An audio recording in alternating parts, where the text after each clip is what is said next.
Hey, it's Keith from Outlaw Speed Shop, and thanks for tuning in to this episode. I am tackling a post-apocalyptic Chevelle. If you like what you see, make sure you subscribe and ring the bell to get notified of all future videos. So this week's a little special. I am doing a challenge with Matchbox Garage and Danny's DIECAST Disasters. Their links will be down below. And here is the Chevelle I'm going to be working with, so let's get started.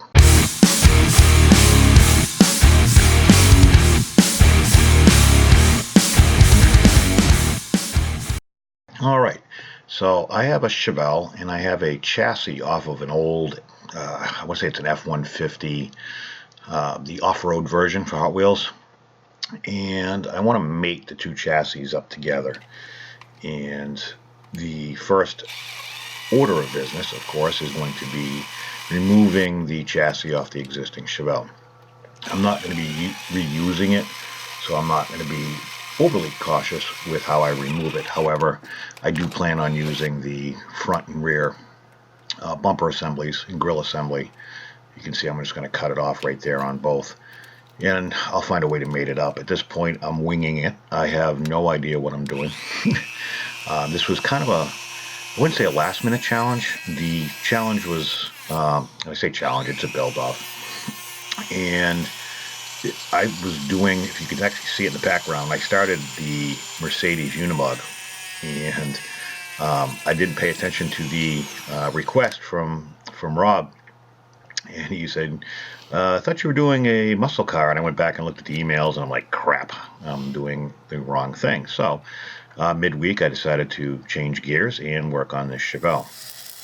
So the chassis for the F-150 was a little bit too long, so I'm going to shorten it by cutting it in half and then trimming it about, not quite, maybe 3/16 of an inch. And just to get the wheels to line up with the openings. And granted, this is a post-apocalyptic, you know, the build doesn't have to be the prettiest thing, because if you were in the wastelands and you were putting, one car together, you wouldn't necessarily made up a chassis, but I wanted the wheel wells to match with the wheels to some degree, to make it look at least some sort of aesthetic, so it didn't look horribly just like I threw it on there. The other issue is the chassis from the truck was probably about 1/8 of an inch too wide to fit inside the Chevelle body, so I just had to trim a little bit on each side. And again, I'm kind of winging these. I don't really go into any of these with some semblance of what I want to do. I just kind of go by what looks good as I'm doing it. So I got some corrugated styrene, and I'm going to put that on the sides. It does two things. A, I just thought it looked cool, and B, it helps bond the two pieces of the chassis that I had to cut in half together, and it hides the seam, instead of using like JB Weld and then sanding it and so on and so forth. So these engine blocks are from Ken over at the Gasolines page.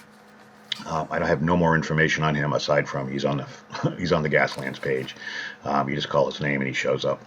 So anyways, I'm going to cut out the hood because it's a muscle car, and even though it's post-apocalyptic, I need to have an engine sticking out of the hood. And I pretty much just drill like 2 or 3 holes, and then I use my file to get it somewhat close. I'm not trying to go crazy. Again, it's supposed to be, a post-apocalyptic style build. The hood opening wouldn't be necessarily perfect, but I got it pretty close anyways. So I do a lot of fitting. If you watch any of my videos, you'll see I put things together probably 10-15 times. So once I use the engine, the front of the interior piece is pretty much useless now, so I'm going to cut that off. That way it'll fit in there, because I wanted to use the same interior. I don't put a lot of effort into the interiors on these. I'll do more on the regular builds, but you can't really see it that much anyways. So get that, I fit that, make sure it's going to work perfectly. I also have from Blue Meanies TSI Customs the wheels that I was looking for. They're rubber. He had sent me some wheels and tires. These were the perfect size. They have the right aggressive tread on them. I just thought they were really cool. Instead of using the plastic ones, if I can ever use rubber, I will. In order to use these, I got to use some piano wire. But other than that, I mean, these things work awesome. They look great. I can't swear by his products enough. So I'm going to do something a little bit different on the wheels. I'm going to use the, instead of trying to paint them over and all that, I actually, when I first started Hot Wheels, I bought a big thing of beads for, I guess for necklaces or something like that, to put on the ends. And I never used them. I think I used them once, and I didn't really like the way they looked. So I figured this would be a perfect project to use a couple of them. I mean, I think they came like 500. I'll never use them. But they look kind of cool on these, so I figured I'd do that. That's how I assembled the wheels and tires on this one.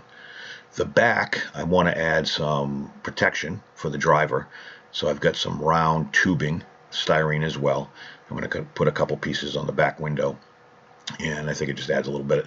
The big thing with these, and I know I'm kind of ADHD here, I'm bouncing all over the place, but the big thing with these Gaslands, Wastelands, Mad Max, post-apocalyptic style builds is textures. And the more textures you can add without being overkill, it adds to the detail, because you got to remember, we're working in 1/64 scale, so it just makes things very difficult to work with. So once the back's done, I'm going to bend a piece around the front to use for a windshield guard, and because I'm not using the plastic windshield that came with it. And by doing that, it gives me like a little seam where I can cut. I'm going to drill a hole for the driver to see out of. Nothing fancy, just a physical hole with my drill.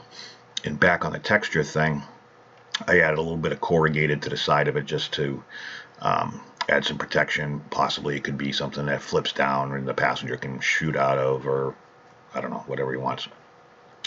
So I was thinking about what could be the dumbest color I can paint this. And I was at Hobby Lobby and I found this Laguna Blue, I believe it's called, and it is really bad. Paint goes on great. I did it with an airbrush, but it's just a horrible color. I just thought it was perfect for this. So I get some Chaos Black from Citadel. I did the base with that as a base coat. And the rest right now is painting. And this is a lot of detail work. Probably a lot more than most people realize, except for those of us who do this. So I'm starting off with some lead belcher from Citadel Paints, and I'm going to do all the silver, which would be the engine, the front windshield replacement piece, that would be like a corrugated steel. The base already had the skid plate on it, so I'm going to do that as well in silver. The lead belcher is almost like a gunmetal. It's a little darker. It's designed to be like a base coat, so you can apply lighter coats over it or brush on lighter coats just to add some depth. So I like lead belcher as my starting point. And I'll also do the corrugated steel on the side of underneath the doors, and it kind of bonds the two pieces of the chassis together. So I mean, this is all personal preference. Again, I kind of just winging it. Right now I'm going to use a wide bristle brush to dry brush on the lead belcher as well over some of the highlighted areas, almost like a worn. I know Danny does this with weathering powders, and he does awesome. I suck with weathering powders. I've tried. I just have a really hard time doing it. Dry brushing for me works pretty good, so this shows you there's more ways to skin a cat. And you can see here I'm tackling the front, as I said, and again, it's all about textures and how you want to do things. So I decided to grab some sandpaper, and I'm going to scuff up the top areas of this paint, like would be sun beaten. And if you've ever had a Chevelle, I've had 4, and they always fade on the top because there's just so much surface area. Now I'm going to add some black wash, Denuln oil, to all the different metal pieces that I painted with the lead belcher. Again, this adds a little bit of depth. Really, that's about it, and it gives it kind of a grungier look. You can use Agrath Earthshade as well, which is more of a brownish wash, but it also kind of gives it a dirty look, which is nice. So I'm going to do the wheels as well, which all I really did was primer, and I left them primer, and then I just added different textures to them.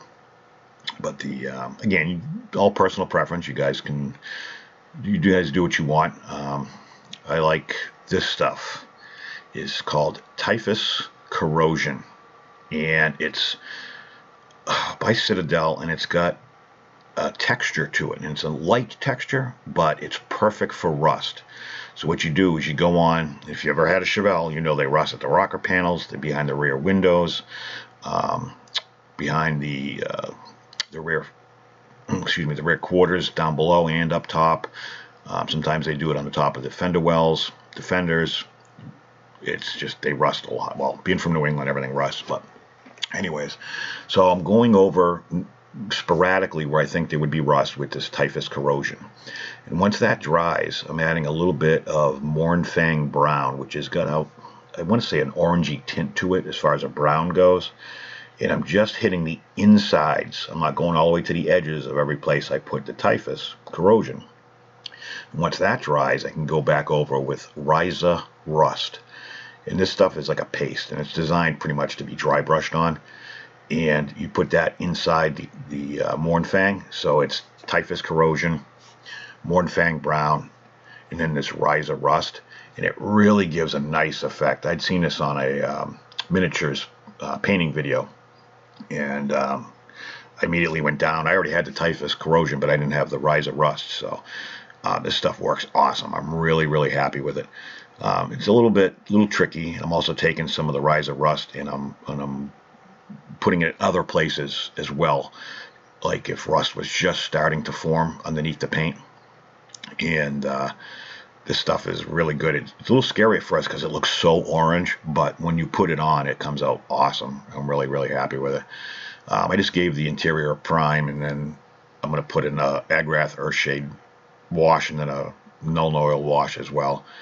And I have a big stick of a skull, so I'm going to put the Agrath on that as well, just to add some depth. Rusting, it's one of those things you don't want to overdo it. So I'm doing a few things here and there, like the motor, the wheels, stuff I can do before I, assemble it.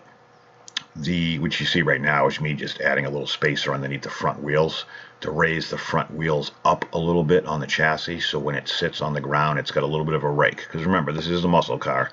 I wanted to have the back end, a little higher than the front, just like when I was a kid, when I had my Chevelle, I was in high school, I used to jack them up with my air shocks, and I'd jack it up before high school, and my father would, when I'd park at the house, it was a game. He let all the air out of my air shocks, and in the morning I'd go to the gas station, put more air in, and we did that like for 2 years. So the details I didn't do a ton of, to be honest with you. I did the headlights. This is called Xandri dust. This stuff is awesome. You've seen, if you watched any of my videos, I use it all the time. It's got the perfect dust look to it if you dry brush it on. As long as you don't overdo it, but you really got to make sure you do stuff like that on the tires, and it adds a little depth and takes the shine off the tires. Here I'm making like a bull guard for the front, and I added those skulls that you saw earlier, and I'm kind of winging this. I just have a piece of 2 round bars, a piece of corrugated, piece of aluminum from a Coke can, and some grate. And I'm just adding some detail. It's more just for aesthetics. It's supposed to have a purpose, obviously, in a post-apocalyptic world. And then you saw me doing some exhaust tips. Then I'll add some rust and so on and so forth. Excuse me for going fast here. I'm just trying to get this. I hate videos that are really, really long, so I'm trying to keep this shorter than it should be. I see I got a little guard underneath. And this is, if you recall, what I started with, and I think it's come a long way for a last-minute change from the Unimog into this. I think it came out awesome. Special thanks, Matchbox Garage, Danny's DIECAST Disasters. The links to their videos are down below. Please check them out and tell them I sent you, or if you're from them, I appreciate you checking me out. Hope you like what you see. This was a fun project, and I love Chevelles, so it was pretty cool. Check it out, see what you think. Watch the rest of this, and I will catch you on the next one.